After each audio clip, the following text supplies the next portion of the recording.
All right, hi everyone. Welcome to Mindgasms.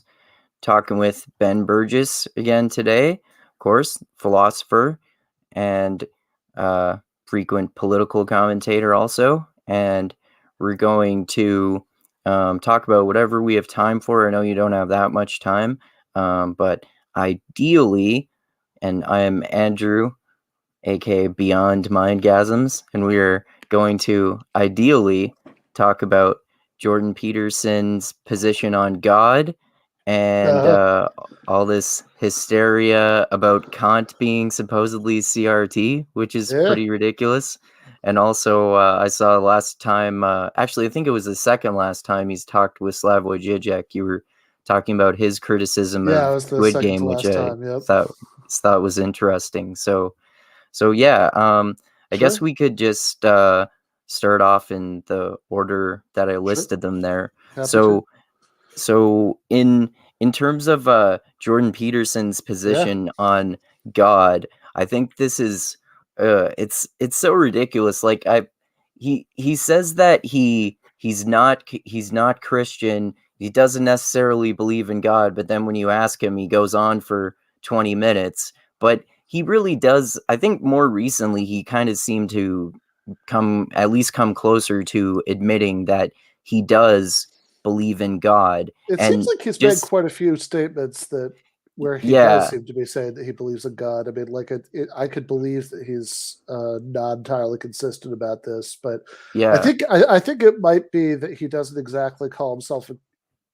I, again, I wouldn't claim that anything he said about this is particularly clear, but I do, as far as I can make sense of what he's saying, I think it's that he believes in God, but he's not a Christian. He's just like he just thinks God exists, and then like maybe his attitude towards Christianity is more ambiguous. Maybe it's just like you know one among many mythic systems that preserve some eternal truth or something like that. I mean, that mhm, again, as a longtime Jordan Peterson watcher, that's my best guess. Although, also, I will say that the sort of like word salad that he dishes up, like when he's directly asked about this, is strange enough that like I could believe that I'm misinterpreting his position. yeah. Well, what does God even really mean, man? What does it Yeah, mean to ask that question? That and it. I used to be when I used to be more of a fan of yeah, his. I think I liked him more because he would talk more about different religions and kind of comparing the different Jungian archetypes between different religions, and it feels like especially within the last year or two, somewhere around there, he's gotten just like obsessed with Christianity and always talking about that kind of stuff. And I don't know if you saw his last Joe Rogan appearance, but he was talking about, well, the Bible isn't true, but it's the structure for what tells us what truth itself is. And like one thing that he says on the topic of religion in particular that bothers me is that he says that no one is an atheist because everyone has a highest moral good at the top of their morality value hierarchy, and that means that everyone believes in God, which I think is just ridiculous language games that he's playing there. You can obviously you can have a highest moral value without it necessarily having anything to do with God. yeah. I mean, that's a very strange way of talking. Like, is it the so, like, if I believe that there are like three or four moral values that are all equally important, but also more important than anything else, like, am I then a polytheist? Right? Like, do I have many gods? Like it's so weird, right? I guess yeah, I'm trying to. I wish I remembered off the top of my head. I remember he's had some extremely strange tweets about. Oh yeah. Sorry, no, I just remembered what I was thinking of. So he tweeted this thing about. Here, let me see if I can find it. I'll bet it comes up right away. Uh, so here we go. Uh, So this was an old Jordan Peterson tweet. He says, proof itself of any sort is impossible without an axiom, as Gödel proved. Thus, faith in God is a prerequisite for all proof. That is a Jordan Peterson tweet from 2017. You're the logic expert. That second statement does not seem to logically follow from the first one at all. Not in any way I can tell. No, that's because it's like, yeah, so you need some sort of assumption. So therefore, you need to assume that God exists. I mean, that seems like there's a weird leap there, but he does a lot of weird leaps when talking about this subject. That seems kind of like the opposite of Sam Harris in a way. Like, well, of course, everyone has axioms, therefore we all have to be scientific rationalists. Yeah, no, it is kind of the opposite of Sam Harris. So, I mean, whatever. I remember, and like part of the thing that makes this so tricky with Peterson is that if you listen carefully to his stated views about like what it means for something to be true, like I don't, I mean, like that's like, okay, so wait a second. Like when he says he believes in God or he says whatever, does he actually mean that he thinks it's true in the way that you and I would understand true, that, there's a God? Or does it mean that like he just thinks it's like, I don't know, evolutionarily useful or something to believe it, right? Because he makes these weird statements about how like, it's like this super crude version of pragmatism, like truth is that which helps us survive as a species, which I will say, I mean, I've never felt so sympathetic to Sam Harris as that very first time that he had Peterson on his podcast. And they just spent like an hour arguing about that. And, just like listening to Harris try it over and over again to be like, okay, but like, wouldn't it be possible that like you have a chemical weapons lab and like the result of the research destroys all of human life on Earth, but like that doesn't mean that the theory of chemistry wasn't true. In fact, it wouldn't have happened if the theory of chemistry wasn't true. And it's just such an obvious point, and Peterson is just so strange and resistant to it. Like I remember Fred Nick Stang is a Kant scholar, teaches at the University of Toronto now. I think but I remember him saying like he sounded like what the conversation sounded like was some like, kind of tired, overextended adjunct professor trying to like explain something to the world's most confused undergraduate. Yeah. Yeah, I think that's interesting. I was just thinking about Peterson's first podcast with Sam Harris too. I think it's kind of ironic that in spite of him criticizing postmodernism all the time, I would say that he actually is a postmodern definition of truth, because he talks about how, there are different types of truth. There's scientific truths, there are religious truths, and that sort of thing. And that's what, it seems to me that that's what allows for his obsession with Christianity and also his obsession with truth, but basically kind of like an obsession with religious truths in particular, whether they're scientific truths or not, I think. Yeah, and I think I have had that thought many times that like, insofar as I can understand what postmodernists are saying about truth, and insofar as I can understand what Peterson is saying, like the two sound very similar to me, right? Like, so I don't like it. It seems like, because if you're like, what's the big objection to, to postmodernism? Well, I mean, unless it's just his confused stuff we've talked about before about how postmodernism is secret Marxism or whatever, like, unless that's it, right? I mean, like, I would think it would be the sort of skepticism or relativism about, like objective truth or science or whatever, but like that sounds much more like what he's saying than like, I mean, I think he's much closer to being a postmodernist than most of the people that I think he wants to fix that label onto. But yeah, I don't know. I actually recently watched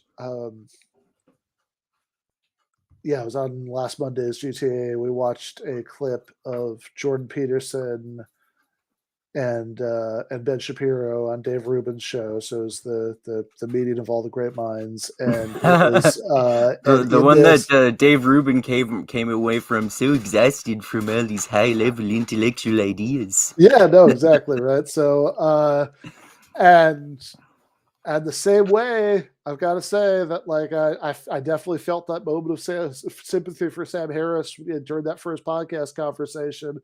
I definitely felt a moment of sympathy for Ben Shapiro in this conversation because, like, basically Rubin is like asking them to it's like, yeah, you guys believe in God, right? It's like explain that, explain that for the viewers. And it's actually really funny because we didn't even show this part of the clip, but like he even says like try to break it down and keep it simple.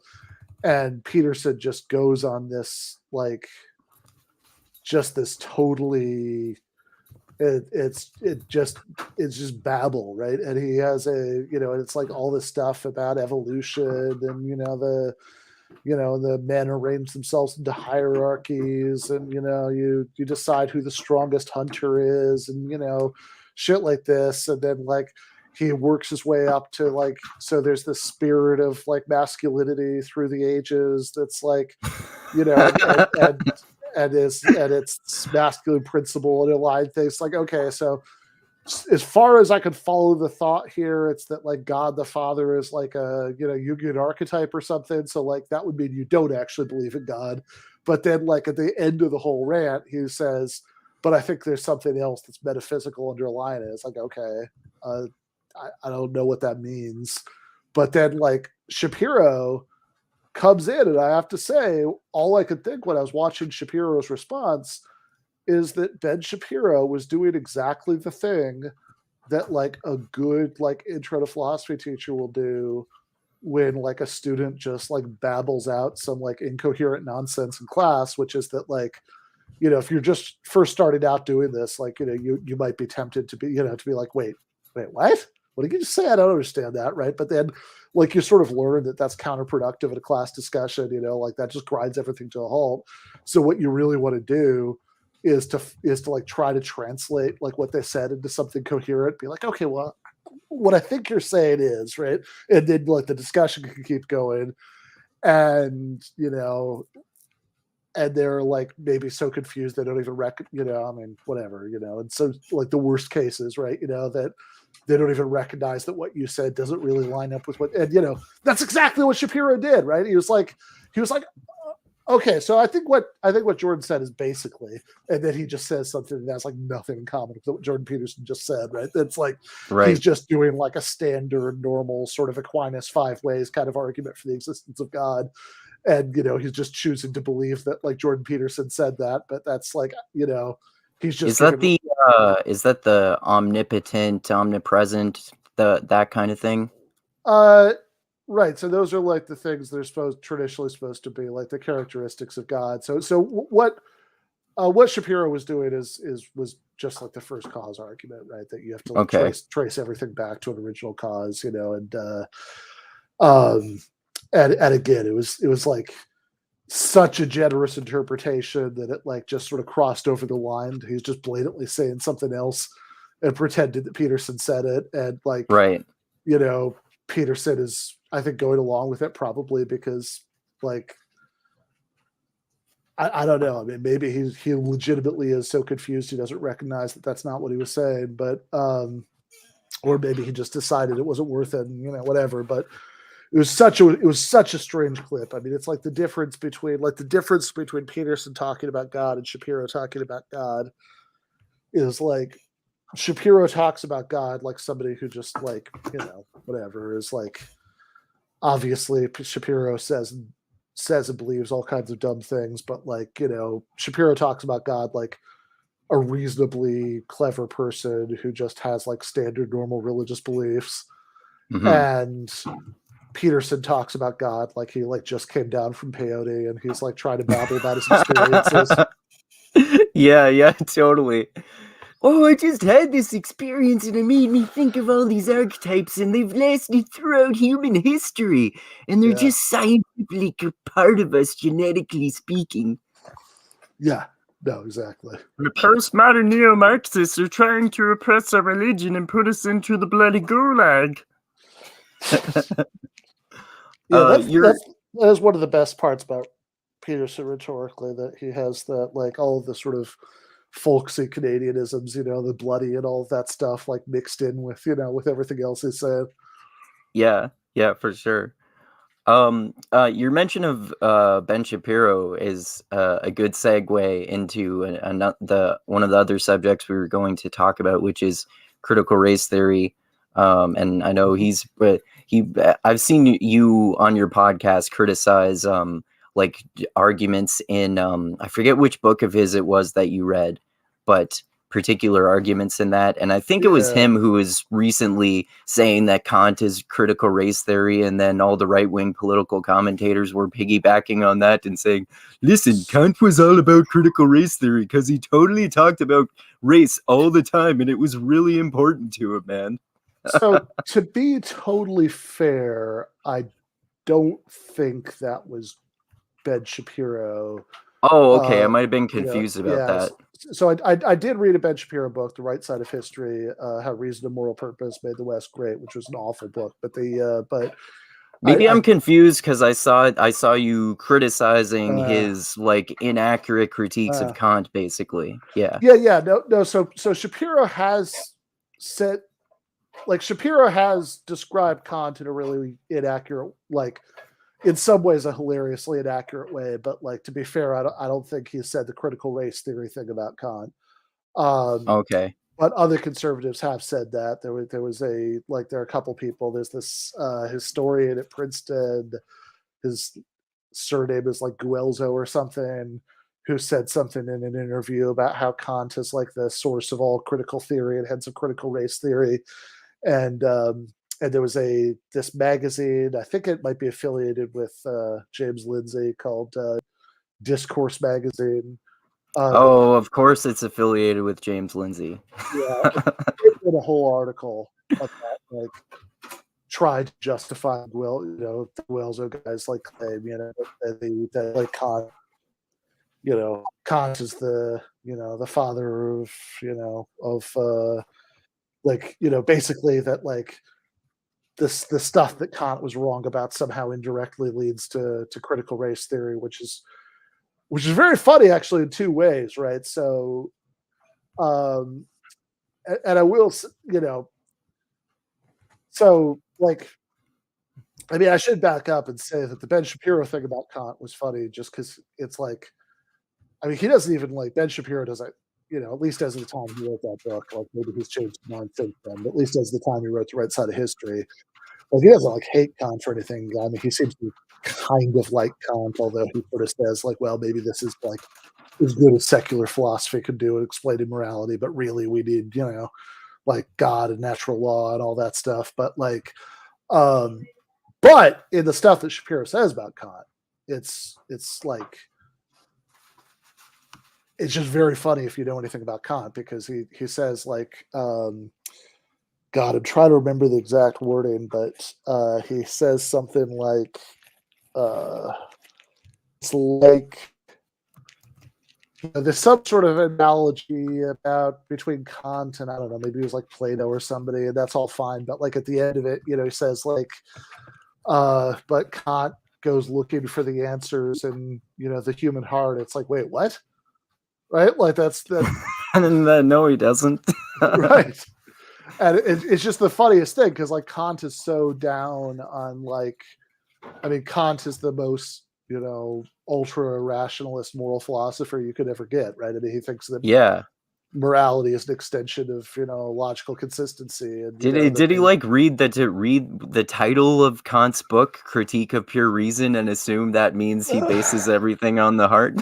Yeah, I don't know what was going on there, but I actually think it might literally be that, like, there's a line, is it Kant moral law?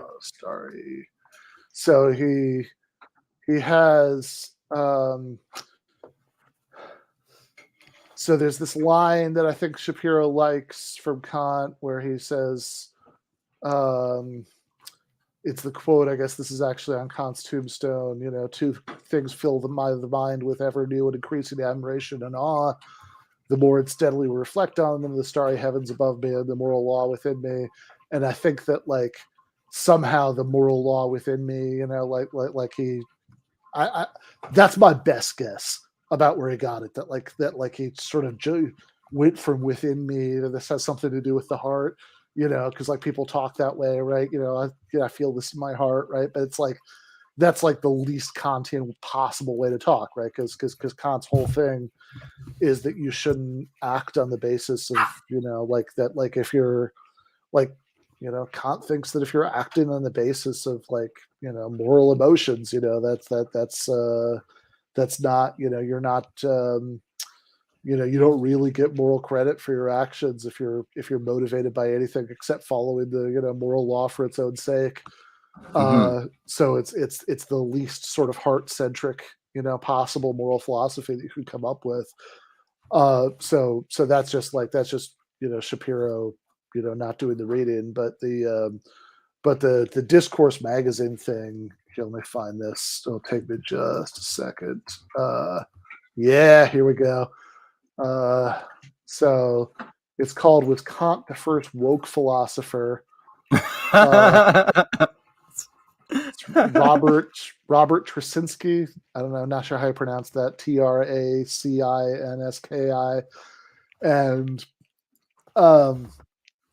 and that's also super strange because, like, the argument in this piece is basically that Kant is telling you that, like, as Tracinski reads him, the argument is basically Kant is telling you to disregard empirical observation. What? It's not, you know, it's not a good reading, but this is Tracinski's argument. So Kant is telling you to disregard empirical observation, therefore, you know, and like saying that he has like hidden philosophical truth, and so this is, you know, and so this is like the sort of source of all the trouble, because that's why this teaching that you should do that is, I don't know, similar somehow or another to critical race theory, you know, and I think he actually says at one point in the article something like Kant, here, let me make sure I'm yeah, so wokeism is just one part of a long intellectual shadow cast by Immanuel Kant that still threatens to smother the beneficial intellectual legacy of the Enlightenment. So it's the what? Kant is like one of the main figures of the Enlightenment. He is, right? And also, like, you know, not to put too fine a point on it, look, I've got my, you know, I mean, there are critiques of parts of critical race theory I would agree with, but like, you know, Kant was, you know, Kant could have used a little more critical race theory, right? I mean, his views about race were not good, you know. So product of his time in that way. Yeah, sure. I mean, it's you know, I mean, yes, but like also like, you know, this guy who's this ultra rationalist who is also like very racist, right? You know, is like for the kind of case that this guy's trying to make about, you know, critical theory and critical race theory and the Enlightenment and all that stuff, is just like the most bizarre person he could try to make it about. But I don't know. I mean, like, I mean, it's kind of a funny progression, right? Because it's like, okay, so like if conservatives hate like Marx, that just seems like, okay, I get that, right? You know, but then like, then there's this weird thing, I think partially due to, you know, I think a lot of this is James Lindsay's influence, where like they've all decided that they hate Hegel now too for some reason I can't figure out. And yeah, you know, so like Charlie Kirk, right? You know, like bring up Hegel and like, and it's again, it's the weirdest thing because it's like, yeah, he wanted to talk with you about the phenomenology of spirit. Yeah, I remember. That is what he said. That would have been, I guess, in retrospect, I do kind of regret being like, okay, yeah, let's talk about that. Give me your thoughts about the phenomenology of spirit. I really want to hear this. But in Yeah, but Charlie Kirk was sort of treating like the Hegel thing almost like that was like the gotcha for Marx, that that is like Hegelian, which you'd think would be the wrong way around, right? You'd think from a right wing perspective, like the bad thing about Hegel would be like leading to Marx, but yes, the fact that they've decided that Hegel is weird, but now that it's like being pushed back to Kant, like I mean, I don't know. I really want to see where this goes, right? I mean, like, are they eventually going to decide that, like, Descartes is the founder of CRT because, like, because he thinks you should question your senses, or I think there are new frontiers left to be explored in like all of Even even though Descartes, I think, therefore I am, with that, he concluded that the only thing I can know is that I think, therefore I exist, therefore God exists and is good. Yeah. Well, but I mean that's the thing though, right? Because I mean, like, that would be nonsensical, but it's not obviously more nonsensical to me than the Kant thing, because Yeah. like Kant's whole thing, right, was that he wants to, like, why is it that, like, reading Hume wakes him from his dogmatic slumber? What is he saying when he says that? He's saying that that, like, by challenging these core assumptions, like, reading Hume is making clear that, like, in order to avoid skepticism, he's going to have to, like, do all of this intellectual work, right? I mean, the whole project is to avoid, both metaphysical and moral skepticism. Like, they like to find a way of thinking about all this stuff that makes the world safe for, objective morality, and also that makes the world safe for science, right? I mean, since that's ultimately all that stuff about, like, okay, well, we don't, there's, we can't know things as they are in themselves, but that's okay, because we can, because we could be absolutely certain about all this stuff about the phenomenal world, because these are absolute categories of perception. Like, the whole point is to, like, explain how, in light of these skeptical problems, we can still do science. So Mm-hmm. it's so I mean, like, it's just kind of like you're it's just kind of like you're falling asleep before the end of the movie, that, like, it's like, yeah, but I mean, like, you didn't get to the happy ending. Yeah, exactly. Yeah. So I guess I know you didn't want to talk for very long, so I guess if you're okay with that, we could just talk a little bit about Slavoj Zizek's critique of Squid Game that I saw him make to you. Yeah, so I will say I'm at a disadvantage here because I haven't actually watched Squid Game, but okay. although granted, Slavoj might not have watched it either, since he I don't know if you saw his review of the Matrix Resurrections. Oh, I haven't. I'd be interested to watch that. I bet he didn't like it. Well, I actually liked it more than a lot of people do. I wasn't a huge fan of it, but I liked it more than some people do. Yeah. We'll look it up. Is all I'll say about that. I don't want to spoil it for you. He always has interesting takes. But yeah, I mean, what I took to be his point about Squid Game, which, again, I'm at a disadvantage because I don't know very much about the plot of that show. But but I think his point was about, like, is something like, if you think about what's wrong with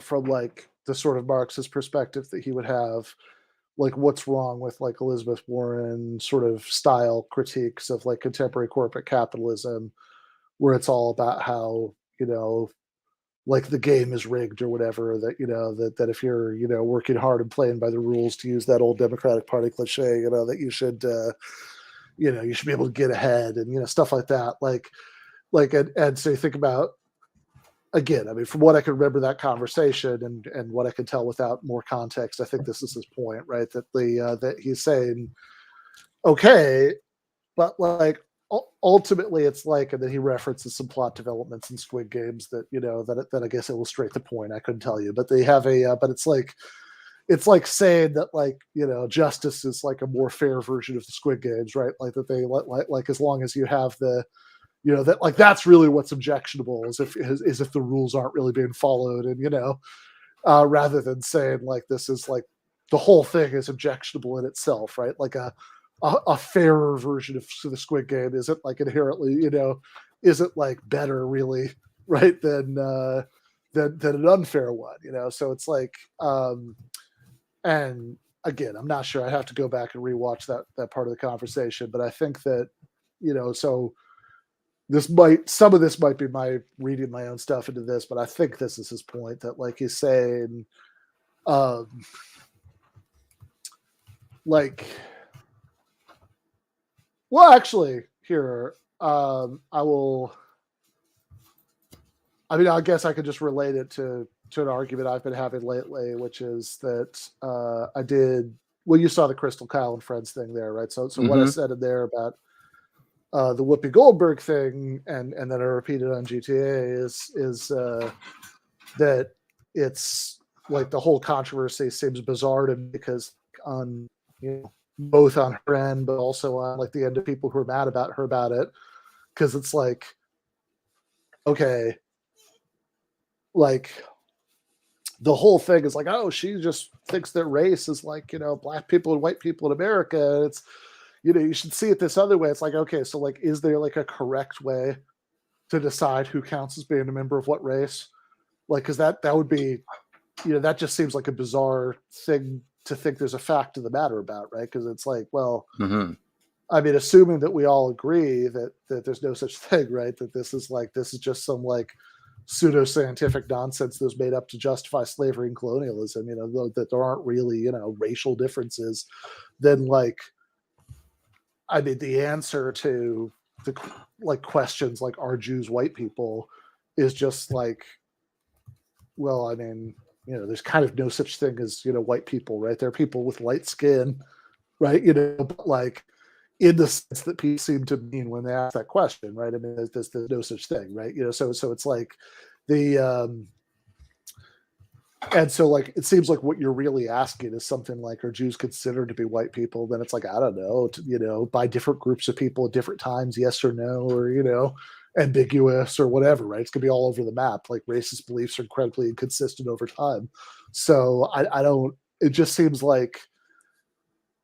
weird to me, right? You know, that it's like you're to have this argument as if we thought that like race was basically a thing that existed. And then a couple of people on social media like got mad that I'd said that, you know, because saying like basically the way these arguments play out is if you think there's no such thing as race, people will hear that as you say there's no such thing as racism, which of course is not at all the same. I would say, let me know what you think of this. I would say that racism is like human beings' natural discrimination based on the socially constructed concept of race.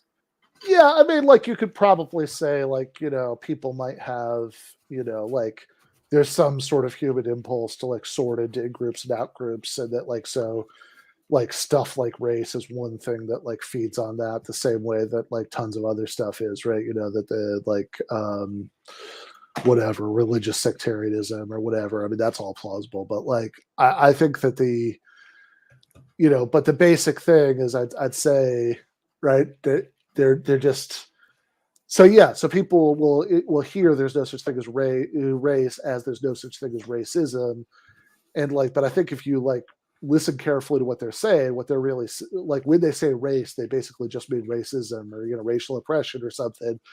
And I don't really like that redefinition for a couple reasons. I mean, one, I just think it's unnecessarily confusing and like it kind of blurs the issue. But two, like, you know, I mean, I would just think like, you know, the two issues are just unconnected, right? I mean, I don't think witchcraft exists, but I think witch burnings were real, right? Yeah. That's a good example. Yeah. Like, I think, but then the other problem is I think that when people start using, you know, race as like a sort of descriptive category for like what's going on in American society, right? You know, they say that like the blacks, the whites. Yeah, exactly, right. That they have, I think, even in the most progressive version of that, I think it's still bad for reasons that I think might illustrate what I took Slavoj to be getting at with the Squid Games thing, because it's like, okay, so yeah, there's obviously um, obviously people who are descendants of people who were enslaved or people who are subject to Jim Crow laws are, like at a, like disproportionately likely to be impacted by everything that's worst about American capitalist society, because it, because what it really means is that you're disproportionately likely to be at the sort of bottom tier of that economic hierarchy, right? That that so, okay, fair enough, so far so good. But like when you're saying, like, you're describing all these problems and you're saying, well, this is a problem about white people and black people, that I think that really lends itself towards a politics where you end up, it's like what, like Adolf Reed and Walter Ben Michaels called disparitarianism, where you all end up saying that, like, the thing that's really objectionable is the disparity.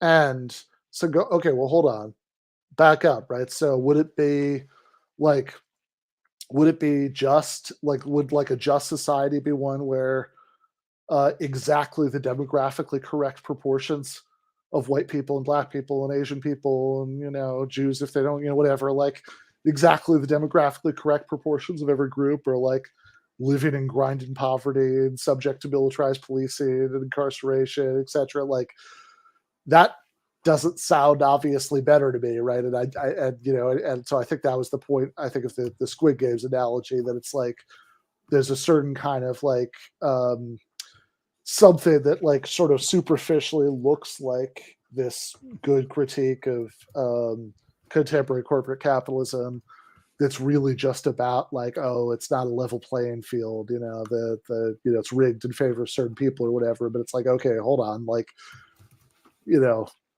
if all you want is just like a, in that sense, a really, really fair version of this, then that seems to miss the main thing that's wrong with it, right? Because like it's like, yeah, I mean, if you have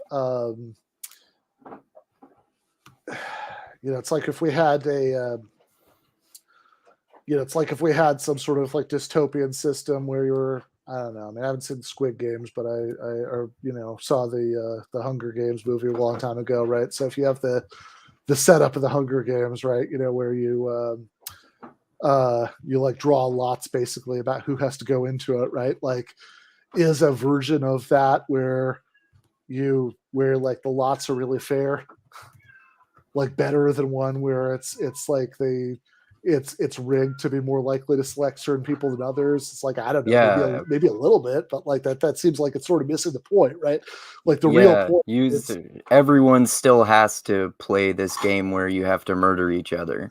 yeah, right, exactly. So it's like, I think the real thing is like, no, it's not that, like, the problem is not that that like black people are more likely than white people to undergo these terrible conditions. I mean, the problem is that anybody's undergoing those conditions, that's just like nobody should be. And I also think there's a I mean, so I think that part, I mean, again, the racial example is mine, but I mean, like, that part I think is Slavoj's point, as I understood it about Squid Games. I think as far as the like sticking with the race thing for a second, I mean, I think that there's also a strategic thing there, right? Because it's like, well, okay, what's the right way to handle this stuff? Like, is it to, if you're talking about any one of the many, many things that, disproportionately afflicts black people in America, as a long-term result of our apartheid history, so like whether it's the policing and incarceration stuff, or whether it's, unemployment, or whether it's, lack of, healthcare, et cetera, et cetera, et cetera, et cetera, right? Uh, dying of COVID in greater numbers, right? Like that's not, it's not like there's something magical about having dark skin that makes you more likely to die of COVID, right? It's just that you're Right. like, more likely to have a job where, you were considered an essential worker during, pre-vaccine, or, you're more likely to, not have good health, like not have health insurance. So like, you don't, like if you're worried that you might be coming down with it or whatever, you might be more reluctant to, to go into the doctor because, if it's COVID, then, maybe you'll be treated for free, but, but if you just have some other disease, right, you won't be, which is amazing in itself, by the way, right? That like, it's like, like it's almost this perverse thing. It's like, man, if I don't have health insurance, and I start feeling really sick, I better hope it's COVID, right?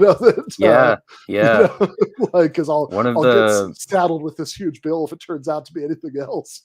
Yeah. One of the main benefits that I love about our Canadian healthcare system here. Yeah. Oh, that's interesting. That's I guess that's a little bit different than the impression that I got of what Slavoj's critique was. So, well, you might have watched it more recently than I okay. So you might be like if you had a different impression, you might very well be right about this. Okay. But what were you thinking? Well, first of all, I thought Squid Game was really good, and I highly recommend it. But that what you just said is a good criticism. But the impression that I got of his criticism was that he was basically saying that there's this really anti-capitalist piece of art on the platform Netflix that you have to pay for. So it's this big giant capitalist corporation selling people a really harsh criticism of capitalism. So it's like kind of hypocritical in that way, and it's not actually going to do anything to solve problems of disparities caused by capitalism or something like that. Okay, so that makes sense. I think he was saying something about that. Like, I don't know that it's exactly that makes it hypocritical. I mean, maybe he thinks that, maybe he doesn't. I don't think he used that word. I just got that impression. Yeah. I mean, I think it's probably, I mean, again, my best guess, and I'm not sure, this conversation was some time ago at this point, but like, and I love the man, but like I'm not always like, immediately clear on everything, but I guess my best guess about that part is more like it's that it's something like that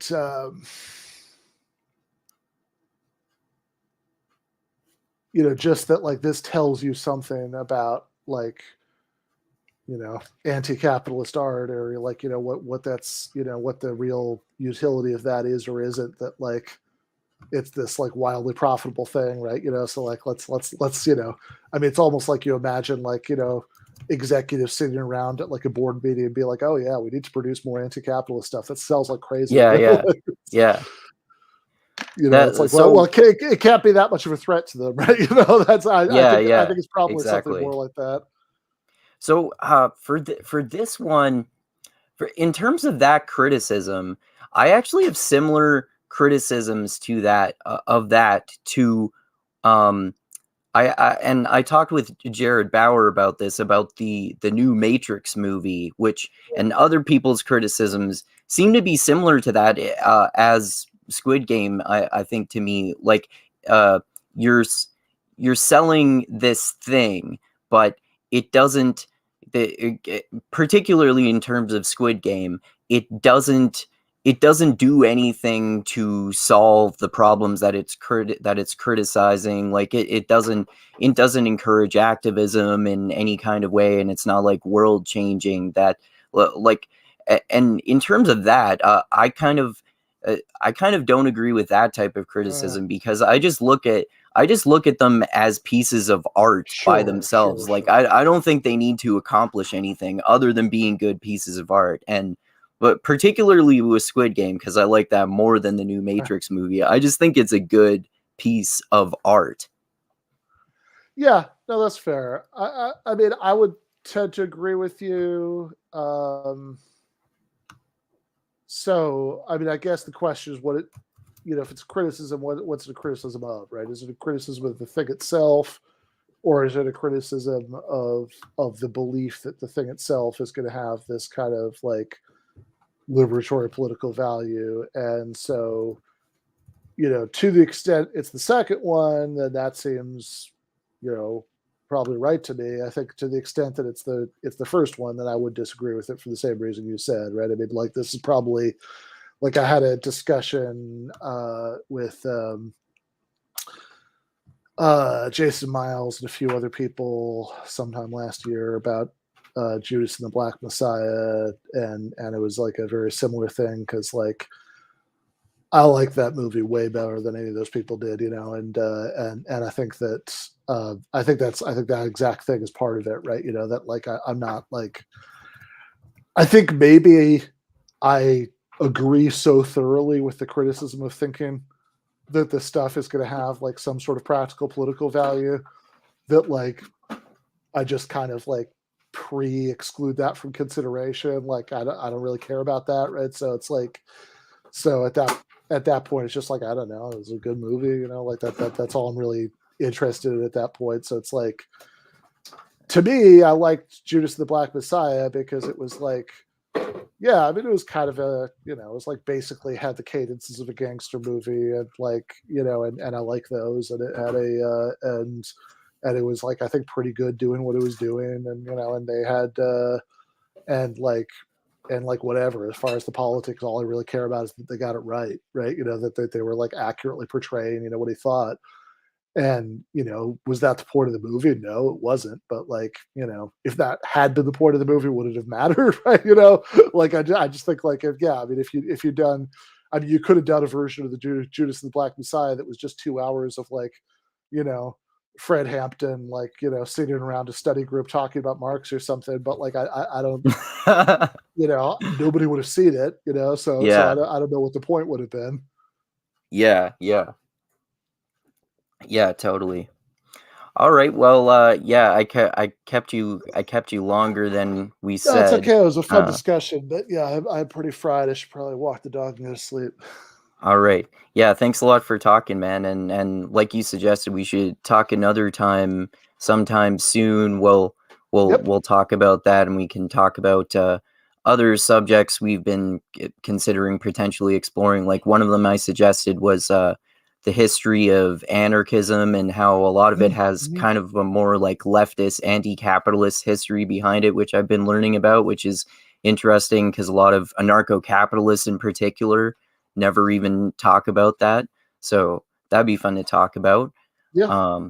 So yeah, thanks a lot again for talking to me. This was fun.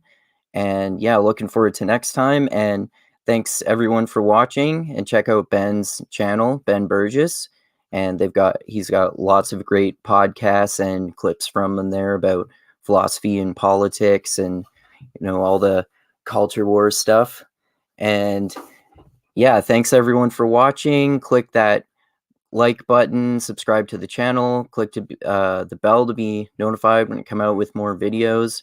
Probably going to do a movie chat on that 4-hour-long Snyder Cut of Justice League this weekend, so that'll be fun. And check out my Patreon page in the link for the description, as it always is. And like I always say, I love you all. Keep being the tiny beam of light that shines through the almost impenetrable darkness in the universe. And most importantly, always remember this: the funk cures all, and groove is in the heart. And check out Jordan Peterson. He's entertaining, even if you disagree with him. And Slavoj Zizek is always awesome, and his takes are interesting, to say the least. And yeah, Kant was definitely not critical race theory. And yeah, anything else you want to say before we end it there, Ben? We're good. All right. Thanks a lot, man. And thanks a lot, everyone else, for watching. And adios until next time.